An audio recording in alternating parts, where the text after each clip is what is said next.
ওকে, আমরা এই অধ্যায়ে ওডেক্সের টেস্ট নিয়ে আলোচনা করব। দেখুন, ওডেক্সে আমাদের অনেক রকম টেস্ট দিতে হয়। টেস্টটা কোত্থেকে দিবেন আমি সেটা দেখাচ্ছি।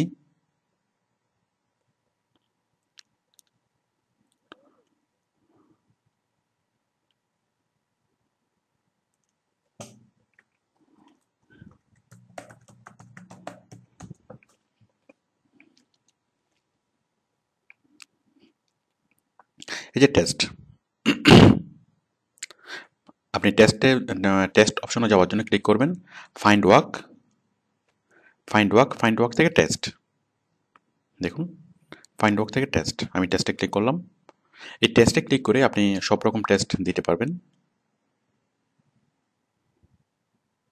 দেখুন, এই যেখানে অনেক অনেক রকমের টেস্ট আছে। এই যেগুলো হচ্ছে টেস্টের নাম, টেস্ট আইডি, টেস্টের নাম, তারপর category, qualified contractors, test taken, test score, average. আপনি একটু দেখলে এগুলো অনেক কিছু বুঝতে পারবেন। এগুলো হচ্ছে টেস্টের নাম। এই যে networking, translation skill, Microsoft technologies, Java technologies, English language, sales and marketing, অনেক অনেক রকমের টেস্ট আছে।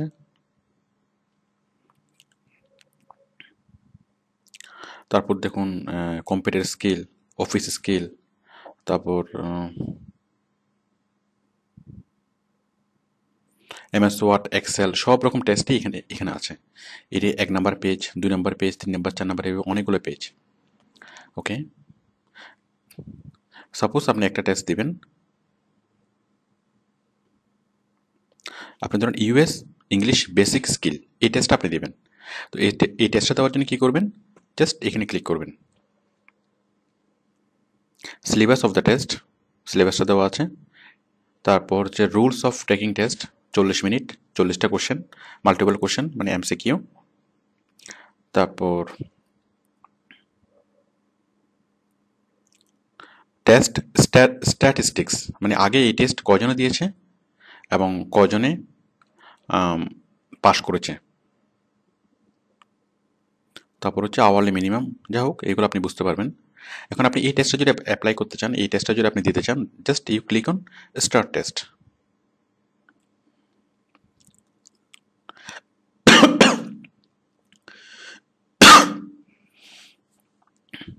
এই যে একটার পর একটা টেস্ট, মানে একটার পর একটা কোশ্চেন আসতে থাকবে। দেখুন, এখানে দেওয়া আছে syllabus, prerequisites and instructions, test syllabus, সব কিছু এখানে দেওয়া আছে। Instruction, continue. তারপর click here to start your test.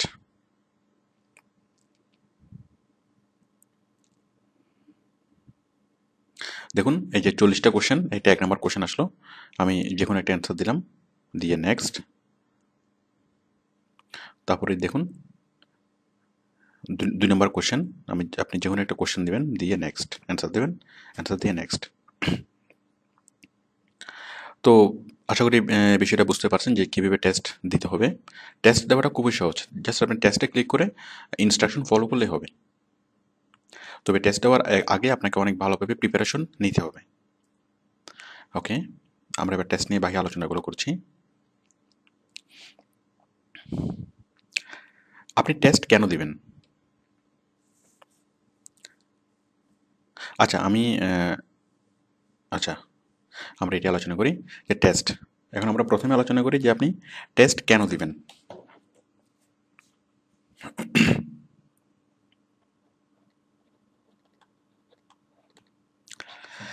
কেন? আপনাকে কাজ দেওয়ার আগে ওডেক্সের বায়াররা আপনার সম্পর্কে নিশ্চিত হতে চাইবে যে আপনার কাজের কোয়ালিটি, অথবা আপনি আসলেই কাজ জানেন কিনা, মানে ভালোভাবে কাজ করতে পারেন কিনা। তো এই বায়ার কিভাবে হবে? এখন বায়ারের পক্ষে কি সম্ভব যে আপনার কাছ থেকে এসে পরীক্ষা নেওয়া? সম্ভব না। তো সেই জন্য ওডেক্সে পরীক্ষার মানে ব্যবস্থা আছে। ওডেক্স মানে কিছু পরীক্ষা নেয়, প্রফেশনাল টেস্ট নেয়। প্রফেশনাল টেস্টের অনেক অনেক রকম কাজের এই পরীক্ষার ব্যবস্থা মানে প্রফেশনাল টেস্টের ব্যবস্থা ওডেক্সের আছে, যেটা আমরা একটু আগে দেখলাম। তো মানে অনলাইন টেস্ট, আপনি সেই টেস্টগুলোকে দিয়ে আপনি নিজের কোয়ালিটি প্রুফ করতে পারেন যে আপনি যে কাজটা পারেন এবং ভালোভাবে কাজটা করতে পারবেন, আপনি সেটা প্রুফ করতে পারবেন টেস্টে পাশ করার মাধ্যমে। তো টেস্টের প্রত্যেকটা টেস্টের জিপিএ হচ্ছে 5।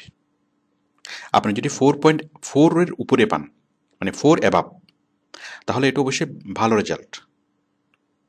এবং মানে টেস্টে যদি আপনি দেন, মানে যেই পরীক্ষা আপনি দিবেন, সাপোজ মানে যে কাজটা আপনি করতে যাচ্ছেন, সাপোজ আপনি এসইউর কাজ করবেন, তাহলে আপনি এসইউ টেস্টটা দিতে পারেন।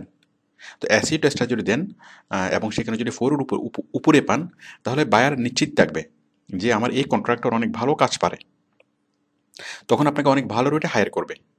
মানে আপনি কাজ বেশি পাবেন, রেট বেশি পাবেন, আপনার টোটাল আর্নিং অনেক বেশি হবে, এবং পাশাপাশি আপনার স্যালারির বাড়ার হার হবে অনেক বেশি। দেখুন, আমি টেস্ট দেওয়া এবং টেস্ট না দেওয়ার মধ্যে একটু পার্থক্য আমি একটু পরে দেখাবো। তার আগে আমি বলি যে কি কি কি টেস্ট দিতে হবে, কি কি টেস্টে আপনাকে পাশ করতে হবে। তো যে টেস্টগুলোতে আপনাকে পাশ করতে হবে সেগুলো হচ্ছে প্রথমে রেডিনেস টেস্ট, এটা দিতেই হবে, এটা বাধ্যতামূলক, এটা মাস্ট। তারপর হচ্ছে vocabulary test, spell test, basic English test. তো যেহেতু ইংলিশের বিষয়টা খুবই গুরুত্বপূর্ণ, তো সেজন্য আপনি 3টা ইংলিশ টেস্ট অবশ্যই দিয়ে নেবেন। তারপর হচ্ছে এমএস ওয়ার্ড টেস্ট এবং এক্সেল টেস্ট। আপনি যদি ডাটা এন্ট্রির কাজ করেন, তাহলে আপনি এমএস ওয়ার্ড টেস্ট এবং এক্সেল টেস্ট এগুলো দিয়ে নেবেন। তো এসইওর কাজ করলে আপনি MS Word test, Excel test দিলে ভালো, তবে না দিলেও খুব একটা প্রবলেম নেই। তবে এই যে এসইওর যদি কাজ করেন, আপনি সাপোজ এসইউ, এসএমএম এগুলোর কাজ করবেন, তাহলে অবশ্যই আপনি এসইউ টেস্টে পাস করতে হবে, এসএমএম টেস্টে পাস করতে হবে, এসইএম টেস্টে যদি পাস করেন তাহলে ভালো। তো মানে রিলেটেড টেস্টগুলো এই এবং অন্যান্য টেস্ট, এই রিলেটেড টেস্টগুলো আপনি যে কাজটা করবেন সেই কাজ সম্পর্কিত টেস্ট এবং সেই কাজের কাছাকাছি টেস্ট, যেমন এসইউ, এসইএম কাছাকাছি, তাহলে আপনি এসইউ টেস্টে পাস করলে আপনি এসইউর কাজগুলো খুব ভালোভাবে করতে পারবেন, এবং পাশাপাশি যদি আপনি এসইএম টেস্টে পাস করেন তাহলে আরও ভালোভাবে কাজগুলো করতে পারবেন। আচ্ছা, তাহলে আপনি বিষয়টা বুঝতেই পারছেন যে যত বেশি সম্ভব টেস্ট দেওয়া যায় ততই ভালো। আচ্ছা, তো আমি এখন দেখাবো টেস্ট দেওয়া এবং টেস্ট না দেওয়ার মধ্যে পার্থক্য। আমি আপনাদেরকে 2টা প্রোফাইল দেখাচ্ছি। দেখুন, এই যে এই মেয়েটা স্যালারি পাচ্ছে কত? আচ্ছা, 1 মিনিট।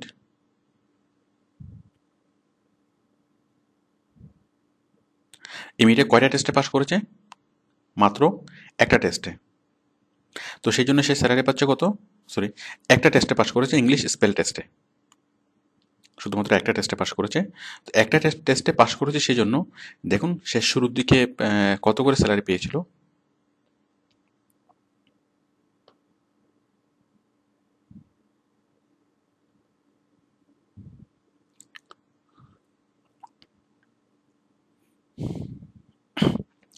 সে শুরুতে স্যালারি পেয়েছিল মাত্র 90 সেন্ট। তার টোটাল আর্নিংও ছিল অনেক কম, এবং কাজও পেয়েছিল সে অনেক কম। মার্চ মাসে মাত্র একটা কাজ, এপ্রিল মাসে মাত্র 2টা কাজ, তারপর মে মাসে 3টে কাজ, এবং এপ্রিল মাসে তার টোটাল আর্নিং হয়েছিল $18। সরি, মার্চ মাসে তার আর্নিং হয়েছিল $18, এপ্রিল মাসে তার আর্নিং হয়েছিল 22 আর 5 মানে $87, আর মে মাসে তার একটু বেশি।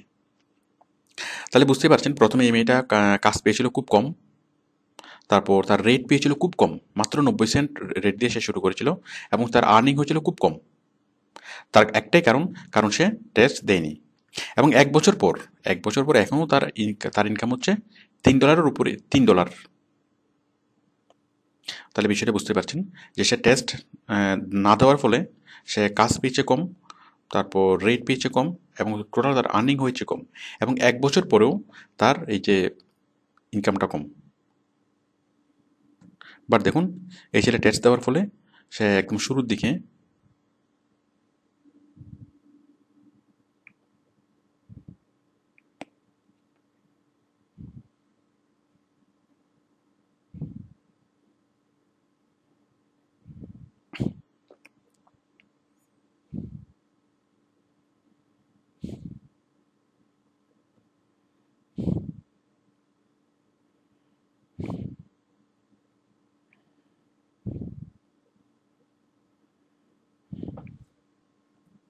দেখুন এই ছেলেটা সে শুরুর দিকে সে স্যালারি পেয়েছে $5, মানে সে শুরুতে মানে যখন সে কাজ শুরু করেছিল তখন সে স্যালারি পেয়েছে $5 রেটে, এবং সে কাজও পেয়েছে বেশি, এবং তার টোটাল আর্নিং হয়েছেও অনেক বেশি।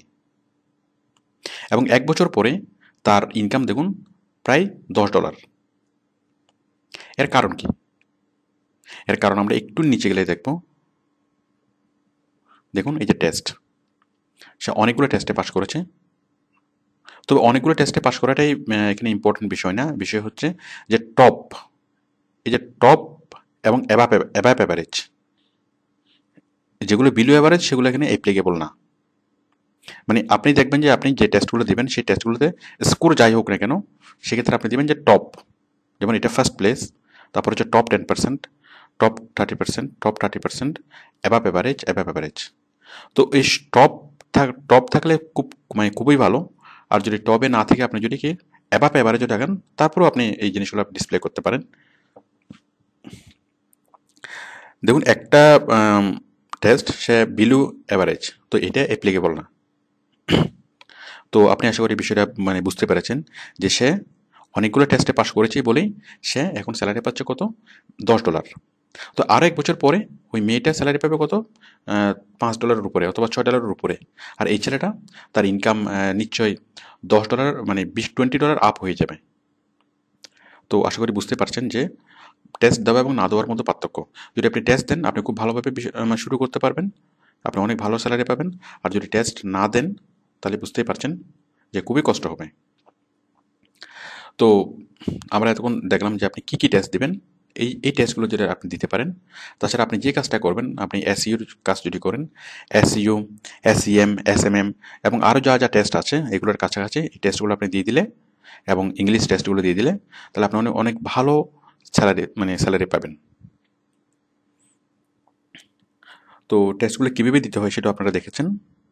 আর এই সব টেস্টে জিপিএ পেতে হবে কত, 4 আপ, মানে জিপিএ 4-এর উপরে পেলে অনেক ভালো হয়। যেমন এটা জিপিএ 4.25,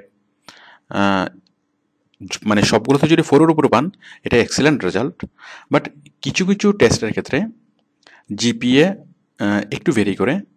যেমন এই যে স্পেল টেস্টে আপনি যদি জিপিএ 4.5 পান সেটা মানে খুব এক্সেলেন্ট না। বাট আবার আপনি যদি এসইউ টেস্টে 3.5 পান সেটা অনেক ভালো।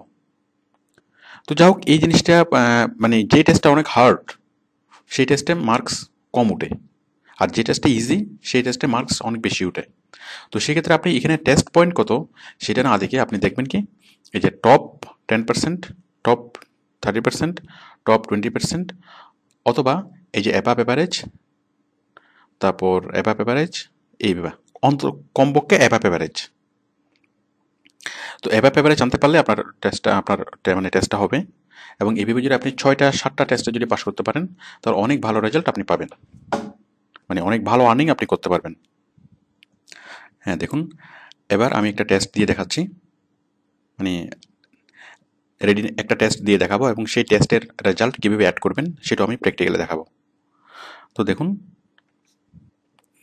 টেস্ট দেওয়ার জন্য আমি প্রথমে গেলাম ফাইন্ড ওয়ার্ক থেকে টেস্ট, ফাইন্ড ওয়ার্ক থেকে টেস্টে ক্লিক করলাম। এখানে যে প্রথম যে টেস্টটা, এই যে ওডেক্স রেডিনেস টেস্ট, এই রেডিনেস টেস্ট আমি দিচ্ছি, ক্লিক করলাম স্টার্ট টেস্ট।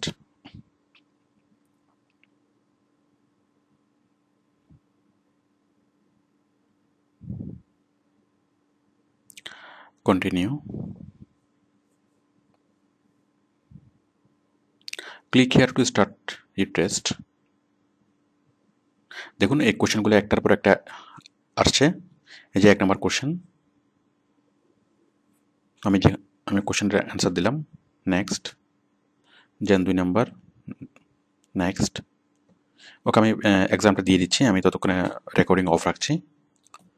আমি টেস্টটা দেওয়া শেষ করেছি। তো দেখুন টেস্টটা দেওয়ার পরপরই আপনাকে সাথে সাথে সে মানে রেজাল্টটা দিয়ে দিবে যে আপনি কত পেয়েছেন, আপনি পাস করেছেন কিনা, অথবা মানে আপনার স্কোর কত পেয়েছেন। তো পরবর্তীতে আপনি আপনার রেজাল্টটা কোথা থেকে দেখবেন, তো দেখুন আপনি যাবেন ফাইন্ড ওয়ার্ক থেকে টেস্ট, পরবর্তীতে টেস্ট দেওয়ার পরে আপনি কীভাবে অ্যাড করবেন, মানে আপনার প্রোফাইলে কীভাবে আপনি সেই টেস্টের স্কোরটা অ্যাড করবেন। তাহলে ফাইন্ড ওয়ার্ক থেকে টেস্ট ক্লিক করলাম। I am sorry, find work থেকে মাই টেস্ট, আই এম সরি এখান থেকে না, আমরা যাবো প্রোফাইল থেকে মাই টেস্ট, ফাইন্ড ওয়ার্ক থেকে প্রোফাইল থেকে মাই টেস্ট। আমি আরেকবার বলছি, ফাইন্ড ওয়ার্ক থেকে প্রোফাইল থেকে মাই টেস্ট। দেখুন এই যে আমরা যে টেস্টে পাস করেছিলাম সেই টেস্টের রেজাল্ট এখানে দেওয়া আছে, যে টেস্টের আইডি হচ্ছে এটা, টেস্ট টেকেন কখন, টেস্ট হচ্ছে এটা, স্কোর 5, সাকসেস, পাস, তো দেখতে পাচ্ছেন সবগুলো এখানে বলা আছে। তাহলে এই যে টেস্টের আইডি, তাহলে আমি এই টেস্টের আইডিটা আমি কপি করব। আচ্ছা একটু পরে কপি করছি। তাহলে দেখুন এই যে মেক প্রাইভেট এমডেট, এখন আমি যদি টেস্টের আইডিটা যদি আমি দেখাতে চাই, আমার প্রোফাইলে দেখাতে চাই, তাহলে সেটা আমি কীভাবে দেখাবো। তো দেখুন আমি আমার প্রোফাইলটা খুলছি, মানে ওডেক্সে আমার প্রোফাইলে যাচ্ছে, মানে টেস্টের আইডিটা আপনি কীভাবে প্রোফাইলে অ্যাড করবেন। আমি ক্লিক করলাম প্রোফাইলে ক্লিক করার পর একদম নিচে দেখুন আমাদের যে কন্ট্রাক্টর ফর্ম, মানে প্রফেশনাল প্রোফাইল, এই প্রফেশনাল প্রোফাইলের একদম নিচে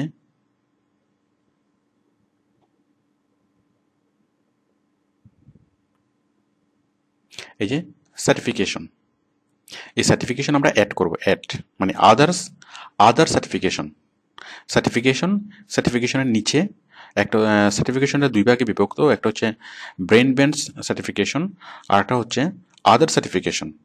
তো আমরা আদার সার্টিফিকেশন অ্যাড করব, মানে ওরেক্সে আমরা যতগুলো টেস্ট দেব আমরা সবগুলো আদার সার্টিফিকেশন অ্যাড করব। টেস্ট আইডি মানে সার্টিফিকেশন আইডি কোনটা, এই যে এটা, এই যে সার্টিফিকেশনের আইডি, আমরা জাস্ট এটা কপি করে আমি এখানে পেস্ট করব, পেস্ট, সার্টিফিকেশন নেম ওডেক্স readiness test, year of earned June 2012, comments যে কোনো একটা কমেন্টস লিখে দিলে হয়, না রাখলেও সময় যে কোনো একটা কিছু লিখে দেবেন, অর্গানাইজেশন ওডেক্স, ইউআরএল,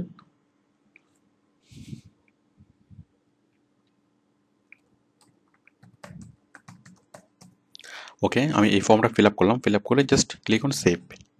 তাহলে বুঝতেই পারছেন যে প্রত্যেকটা টেস্ট আপনি এইভাবেই অ্যাড করবেন, জাস্ট সার্টিফিকেশন আইডি আর বাকিগুলো আপনি ফিল আপ করতে পারবেন, দেন ফিল আপ করে সেভ। দেখুন সেভ হয়ে গেল, অ্যাড এই ওডেক্স রেডিনেস টেস্ট সেভ হয়ে গেল। তো দেখুন ঠিক একইভাবে আপনি যতগুলো টেস্ট দিবেন সবগুলো টেস্ট আপনি এখানে অ্যাড করবেন। আবার কোনো টেস্ট যদি আপনি চান যে কোনো টেস্ট আপনার এখান থেকে মানে আপনার প্রোফাইল থেকে বাদ দিয়ে দিবেন, তাহলে জাস্ট এখান থেকে রিমুভে ক্লিক করলে হয়ে যাবে, মানে রিমুভে ক্লিক করে আপনি আপনার কোনো টেস্ট আপনার প্রোফাইল থেকে মানে বাদ দিতে পারবেন। তাহলে কোন ধরনের টেস্ট আপনি অ্যাড করবেন আর কোন ধরনের টেস্ট আপনি অ্যাড করবেন না, দেখুন যে টেস্টগুলোতে আপনি পাবেন above average, top 30%, top 20%, top 10% অথবা টপ, এই টেস্টগুলো আপনি অ্যাড করবেন, মানে কমপক্ষে অ্যাবাভ অ্যাভারেজ।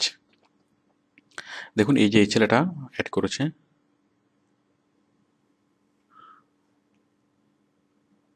যাক একটু আগে আমরা যে প্রোফাইলটা দেখেছিলাম যে অ্যাবাভ অ্যাভারেজে যেগুলো সে অ্যাড করেছিল, ঠিক আপনিও মানে তাই করবেন, আর যেগুলো বিলো অ্যাভারেজ সেগুলো অ্যাড করবেন না। তবে সবসময় চেষ্টা করবেন যেন সব টেস্টে 4 এর উপরে আসে, তাহলে সেটা খুবই ভালো রেজাল্ট। আচ্ছা এবার বলছি ইমপ্রুভমেন্টের কথা। সাপোজ আপনি কোনো একটা টেস্ট দিয়েছেন, সাপোজ আপনি MS ওয়ার্ড টেস্ট দিয়েছেন, তো টেস্টে আপনি পেয়েছেন 3.7, এখন আপনি যদি চান যে সেটা ইমপ্রুভ করবেন, সেটা 3.7 মানে পরের বার আরেকবার পরীক্ষা দিতে চান, তাহলে আপনি ইনস্ট্যান্ট আরেকবার পরীক্ষা দিতে পারবেন না, মানে সিস্টেম থেকে নিবে না। আপনি আরেকবার পরীক্ষা দিতে পারবেন 1 মাস পর, মানে ঠিক 30 দিন পর। 30 দিন পর আপনি আবার সেই পরীক্ষাটা দিতে পারবেন। মানে একবার একটা যে পরীক্ষা আপনি এপিআর করবেন, সেই পরীক্ষাতে পাস করুন বা ফেল করুন, যাই করুন না কেন, অথবা স্কোর যাই পান না কেন, আপনি 1 মাসের মধ্যে সেই পরীক্ষাটা আবার দ্বিতীয়বার দিতে পারবেন না। কখন পারবেন? ঠিক 1 মাস পর। তো 1 মাস পরে আপনি সেই পরীক্ষাটা দিবেন, এবং পরীক্ষাটা দেওয়ার পর যদি আপনার ইমপ্রুভ হয়, সাপোজ আপনি আগে পেয়েছিলেন 3.7, এখন যদি আপনি 4 পান অথবা 4 এভাব পান, তাহলে আপনি কি করবেন? আপনি আগেরটা আপনি রিমুভ করবেন, রিমুভ করে এটা আপনি মানে অ্যাড করবেন। তো আশা করি বিষয়টা মানে বুঝতে পারছেন। আবার আমরা যে মানে রিমুভ করার অপশনটা আমরা এখান থেকে করতে পারি। এই যে দেখুন, মেক প্রাইভেটে যদি ক্লিক করেন, মাই টেস্ট অপশনে গিয়ে এই যে মেক প্রাইভেটে ক্লিক করলেই সেটা প্রাইভেট হয়ে যাবে, সেটা আর ভিজিবল হবে না, মানে অন্য কেউ আপনার প্রোফাইলে সেটা আর মানে দেখা যাবে না। তো মেক প্রাইভেটে ক্লিক করার পরে আবার আসবে সেটা কি, মেক পাবলিক। দেখুন আমি মেক প্রাইভেটে ক্লিক করছি।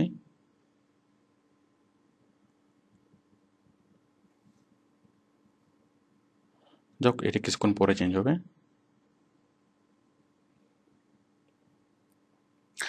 তো মানে পুরনো যে রেজাল্ট, সেই পুরনো রেজাল্ট যদি আপনি ইমপ্রুভ করেন, পরের বার পরীক্ষা দিয়ে যদি আপনি ইমপ্রুভ করেন, তাহলে সেই ইমপ্রুভটা আপনি ঠিক একইভাবে আপনি অ্যাড করবেন।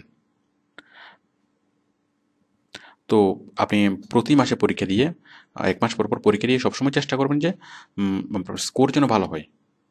আপনার স্কোর যদি ভালো হয়, প্রত্যেকটা টেস্টের রেজাল্ট যদি ভালো হয়, তাহলে আপনি কীভাবে বেনিফিটেড হবেন সেটা আমি আগেই বলেছি। আপনারা আরেকটি বিষয় দেখুন, যে আপনার প্রোফাইলটা বায়াররা কীভাবে দেখবে সেটা আপনি নিজে এখান থেকে দেখতে পাবেন। সেই জন্য আপনি যাবেন যে ফাইন্ড ওয়ার্ক, ফাইন্ড জব। মানে যেমন এই যে এই মেয়েটার প্রোফাইলটা আমরা দেখছি এইভাবে, ঠিক আপনার নিজের প্রোফাইল অন্যান্য মানুষ কীভাবে দেখবে সেটা আপনি দেখুন। আমরা যাচ্ছি ফাইন্ড ওয়ার্ক থেকে ফাইন্ড জব, আমরা একদম নিচে চলে আসবো। ভিউ ইউর পাবলিক প্রোফাইল, এখানে ক্লিক করেন, ভিউ ইউর পাবলিক প্রোফাইল। এই যে দেখুন এইভাবে, এই যে আপনার প্রোফাইলটা মানুষ কীভাবে দেখবে।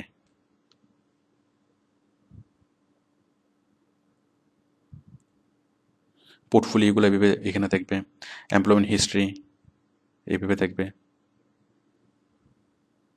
এডুকেশন, স্কিল সবগুলো এইভাবে দেখবে।